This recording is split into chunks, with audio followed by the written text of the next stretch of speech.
Hey fam, it's your boy, Fanny, and today's video is going to be a little bit different than I've done in the past. I won't be able to show my face. I really wanted to, but as some of you may know, I live in Houston, and we recently had a hurricane that made landfall in South Texas and really messed things up. So this week's been a rough week, so the video is going to be a little less prepared than usual. And on top of that, I got a root canal earlier today, so it's a rough week. But speaking of Hurricane Harvey, I would like to take a moment at the beginning of this video to inform you guys of the severity of the incident. There have been almost 40 confirmed deaths and upwards of $75 billion of damage. If you are interested in giving and you find it in your heart, I've linked below some websites where you can give and learn more about what's happened and how you can help.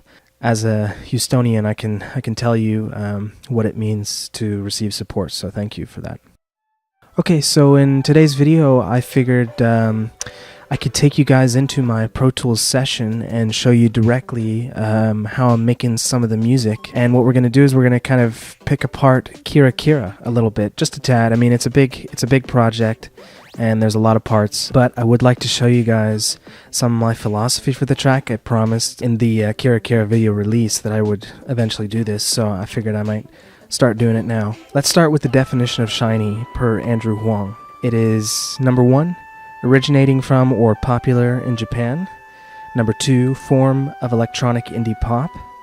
Number 3, it's notable for its use of video game samples. And number 4, notable also for its lack of bass frequencies, or general lack of bass frequencies.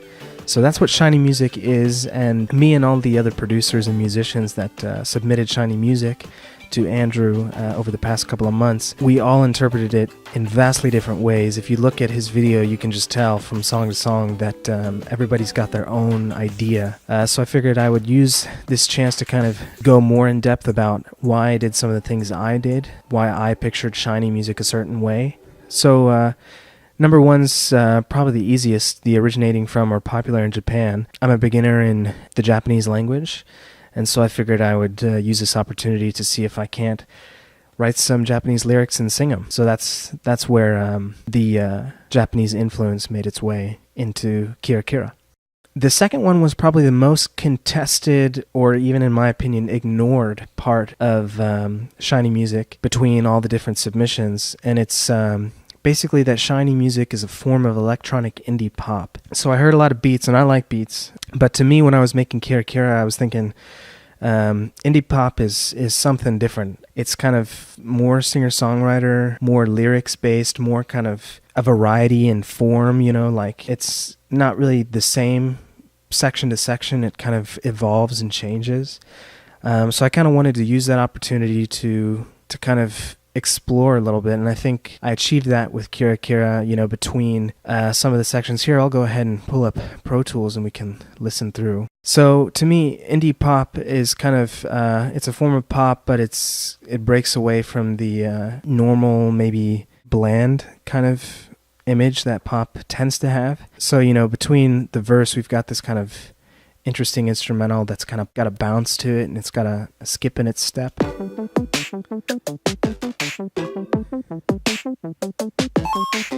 I would like to say that I did probably get a lot of influence in the way that I use some of the video game sound effects in this particular section from a fantastic musician named John Bellion.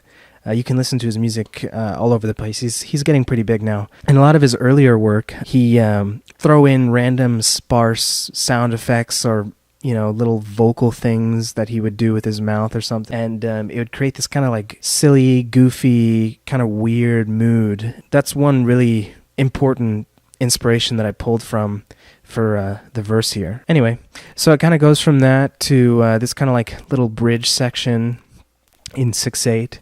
That's totally really different. It's and it's kind of expanded upon right after the first chorus.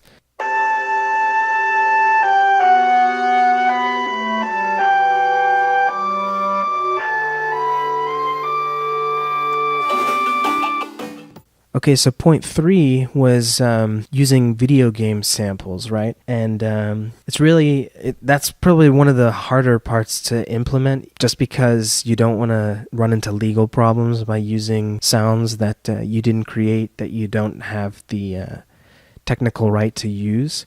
But one way that I figured out how to use video game-esque sounds in my music was this sweet little gem called BFXR. It comes as a standalone plugin that you can download for free. I'll link to their website in the description below.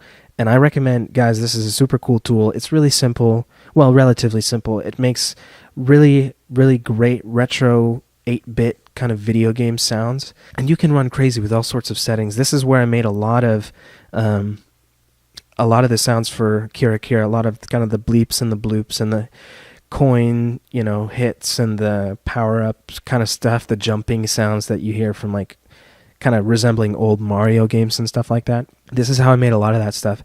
The guys who created this have created a bunch of kind of preset buttons that anytime you click on them, they've got an algorithm for creating a random version of this kind of sound that they have listed on the button. And you can create some really interesting sounds just by clicking on them once, Isn't that? Boom. And so you kind of get that. You can click that a billion different times and get all sorts of different sounds. But you can even go further. If you like a sound, let's do this. Oh, I absolutely love that. I want to mutate it a little bit. So every time I click this button, it will take that original sound that I just created and slightly mutate it. So you see it's getting a little bit different every time. So you can kind of create sister sounds from a single sound. If you are a synth expert, you can actually go in and affect all these different sliders to create the exact sound that you want to create, all the different little parameters here. And so it's a really great sound. You can even, I haven't used this myself, but you can layer sounds with this mixer. And then, of course, you can save all of the sounds that you create, export them, save the actually session file. You can actually save the session file for all the sounds that you create. You don't have to save the individual sounds. You can just save the whole session and then reboot the session anytime you want. So this is the number one proponent for Kirakira's music, was using this little plugin here. And I will definitely be coming back to this guy a lot for all the shiny music that you and I create in the future. The fourth and final important aspect of shiny music was what Andrew defined as a general lack of bass frequencies. And so this one was probably the most contested between all of the comments, after the fact. Even Andrew himself noted that he thought it was kind of stupid to have bassless music. But despite this, in my own opinion, I actually think it's pretty refreshing. I mean, in modern day music, we have a lot of what I'm calling like bass saturated music, where everything kind of seems to revolve around just like really heavy subs. It's especially in EDM, we have a lot of emphasis on that, and I love that. I'm not saying that's bad at all. But because of that, because we've had so much of that recently, I think it's pretty cool, and it can be really refreshing to kind of venture away from that and see if we can't make music without bass, or, maybe not without bass completely, but, just kind of like stepping away and putting less emphasis on it. So I really think that it can work. I don't think we need to give up on that. I think I was reading some comments on Andrew's video about people saying, like, let's just get rid of that part of shiny and make shiny, with bass. And I think I don't think we have to get rid of it so quickly. I think that we can work on it, and I think it just needs to be polished, intentional, and experimented with. So in my own shiny music that I will be making with you guys, as well as on my own, I think I'm going to continue to be making it without bass. So thank you guys so much for sticking with me these past couple of weeks, and for this video especially, being it's not super big or anything. I would like to know if there's a certain part of Kirakira's production or arrangement or composition, or maybe even the lyric part, the writing of the lyrics part of the song, that you want to see more in depth.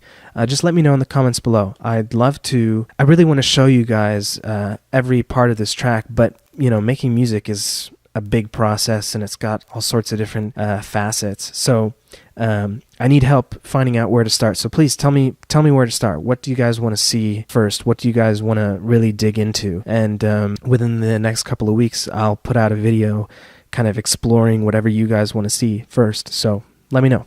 And of course, I want to take a little bit of time to update you on the Making Shiny Music with Me process. I've been reading all your responses, and as of today, the Google form is officially closed. We're actually going to start making the thing.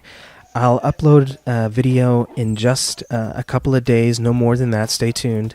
Where we're going to be starting the process. I'm going to read through some of the responses, and basically putting together a conceptual of like all the different parts, what you guys want to hear in the lyrics, what kind of instruments you want to see. We're going to just kind of create an image of what we're going to create, and then right after that video we'll start making some sounds and getting going on that. So stay tuned for Making Shiny Music with me. And as always, you guys, subscribe if you're not already, support me on Patreon if you feel so inclined, or check out some of my other videos, and also become Notification Squad. And as always, thank you so much for watching, and stay tuned. We're going to make some music coming next.